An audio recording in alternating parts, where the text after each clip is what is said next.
இன்னும் ரசூலுல்லாஹ் நமக்கு எப்படி சொல்றாங்கன்னா, ஒருவர் இன்னொரு மனிதரை பார்த்து புன்னகைப்பதை, சிரிக்கிறது, ஸ்மைல் பண்ணுமா இல்லையா சின்ன அளவுக்கு, இத கூட நீங்க அற்பமாக நினைக்காதீங்க.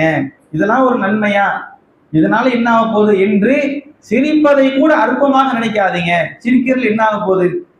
நாம நினைப்போம் ஒரு ஆளை பார்த்து சிரிச்சா என்ன, ஆனா இந்த சிரிப்பதின் மூலமாக பல நன்மை இருக்கு. ஒரு ஆளை பார்க்கும்போது அவரு சிரித்த முகமா இருந்தா போய் பேசணும், பழகணும், உறவு வைக்கணும் தோணும். பார்க்கவே கடுகடுப்பா, முறப்பா, வெறப்பா இருந்தாருன்னா ஒரு நல்ல கருத்தா இருந்தா கூட போய் சொல்ல தோணாது. அப்ப இது மாதிரிய பழக்க வழக்கத்திற்கு அது நமக்கு பயன்படும். இன்னும் அது மறுமையில் நன்மையாக நிற்கும். அப்ப நன்மை எதுவாக இருந்தாலும், சிறிய அளவாக இருந்தாலும் பெரிய அளவாக இருந்தாலும், அனைத்திற்கும் முந்திக் கொண்டு விரைவாக நாம் செல்ல வேண்டும் என்று மார்க்கம் நமக்கு வழிகாட்டுகிறது. அப்ப அப்படிப்பட்ட ஒரு விஷயத்தில் அபூபக்கர் ரலியல்லாஹு அன்ஹு அவர்கள் அனைவரையும் விட முன்னிலையில் இருந்தார்கள். இதை யாரு நமக்கு சொல்றாங்கன்னா, அபூபக்கர் ரலியல்லாஹு அன்ஹு அவங்களோடு போட்டியிட்டு நான் இவங்களை முந்திரணும், இவங்களை ஜெயிச்சிடணும் என்று அவங்களுக்கு அடுத்த நிலையில் பார்க்கப்பட்ட